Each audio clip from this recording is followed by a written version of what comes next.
So first thing first, what you do is to go on the options menu, and once in the options menu, you can go to general, and you need to adjust your graphics to whatever suits your computer. Now we only have a 1050 i5, so we had to turn the graphics right down. Do spend some time playing with it. It's come up with a custom profile, and these are the options that suit us best. Now, when you get time, we recommend you start on the lowest side of the global rendering quality and change it to low if you're worried about frames per second, and adjusting it more later on and turning up individually. And find the settings that you're happy with. If you jump in with ultra settings, your sim will just crash and your computer will get really hot. Conversely, if you've got a 2080 Ti or 3080, then you can probably start off in Ultra and you won't have any problems at all. But I do recommend starting at a conservative setting just so you can get up in the air, and that's all you need to do initially, really, in the graphics setting.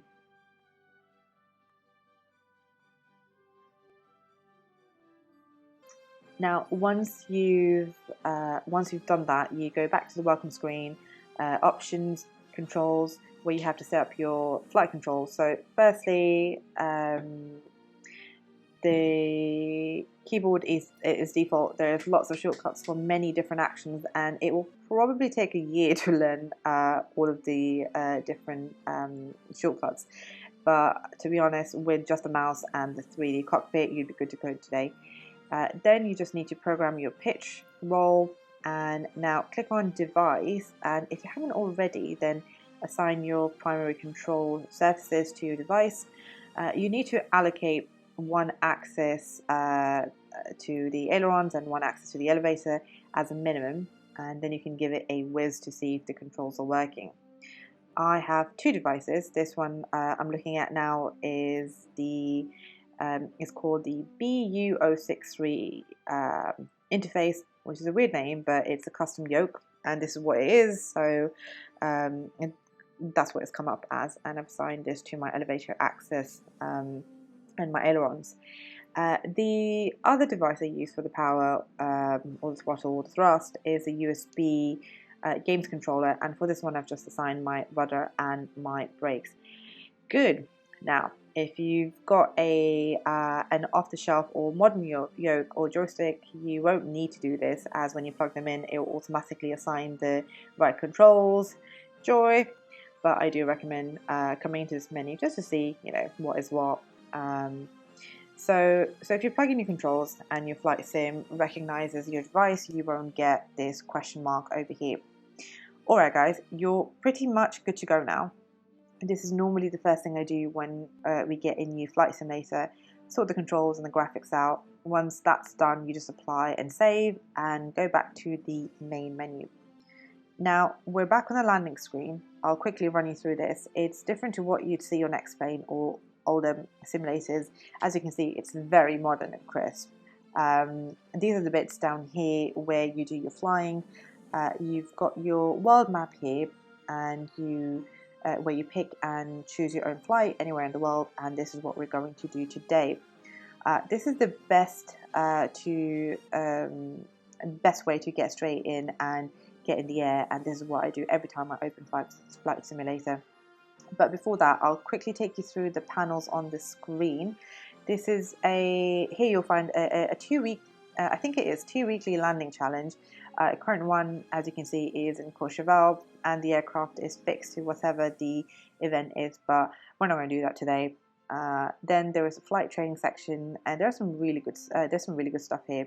And I did this years ago on the Flight Simulator before I learned to fly. And if you go through these, they'll really help you be familiar with the flight sim. I recommend going through these and giving it a play around. Activities are just combinations, really, of landing challenges and bush trips. You can do that when you're more familiar. They are quite exciting, but again, won't be doing these today. And down here we have the usual announcements by Microsoft, but we don't really read them as it's a bit of a drag and not the exciting, turbulent kind. Alright guys, are you ready? Let's go. So click on the world map. This is where we choose our flight and plane. First thing I always do is I take out Cessna 152. my old mate, where it all started, and I take that for a spin, not for an actual spin.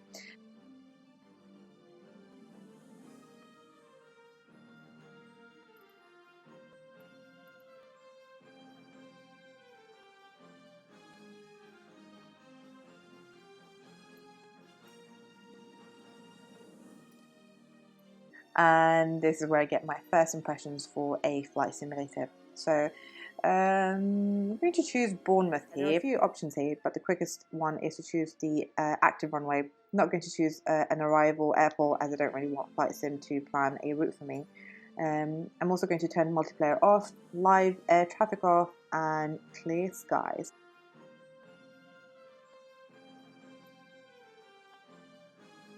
If you zoom out, you can choose anywhere in the world. It doesn't even have to be an airport. Airport can be over the sea. Just choose it as a departure, and it'll put you about 1,000 feet over the sea. All right. So if you're ready, let's put this bird in the sky. Now you're good to go. You've got your control set up. Click on fly. Right. Go get yourself a cup of tea, as it might take ages to load, depending on your computer and graphics. Alright, cool. So here we are. It's finally loaded and we're ready to line up on runway 26 in Bournemouth. Now, when you're ready, click ready to fly. Alright guys, this is it. Before you hit go, two things we need to do. So first we need to take off the parking brake. So if you right click on your mouse and look down, you'll see where the parking brake is. It's this little knob here, and now you have taken off the parking brake. You should also know where your throttle is on the joystick, and once you're done, you should move your view back to where it was.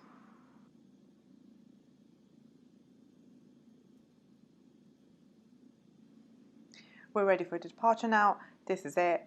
Push the thrust lever all the way forward and maintain the center line as best as you can with the rudders.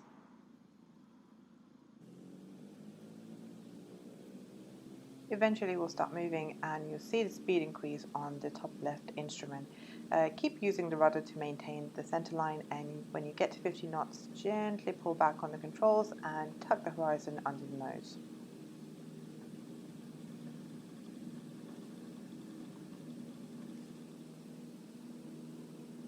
Hold it there.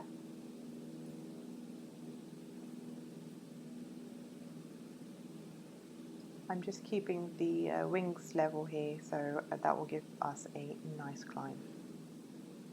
Quick peek down. And I'm just going to keep the horizon just under the nose, and that will give us a nice climb. Now we're just going to climb to 700 feet and then we can have a play around.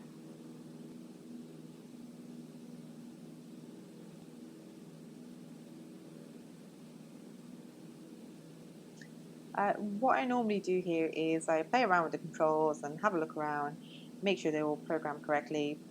It's such a joy to be in the Cessna. It's my benchmark really, as it's quick and easy to do, and it's nice to have a feel. So I'm about 700 feet, and now I'm going to move the nose up and down. I'm going to practice some turns to the right and some to the left, and these are my roll controls. And what I normally do is reduce the power control here and turn back. And that's it really. There you have it guys. You are now officially flight simulator pilots. I hope that you have found this tutorial helpful. And of course, if you want to find out about more about other aircraft, like 747, or whatever takes your fancy, then please do let us know in the comments. It's been great having you on board, and please do click like and subscribe, and we shall see you in the skies next time. Over and out. You have control.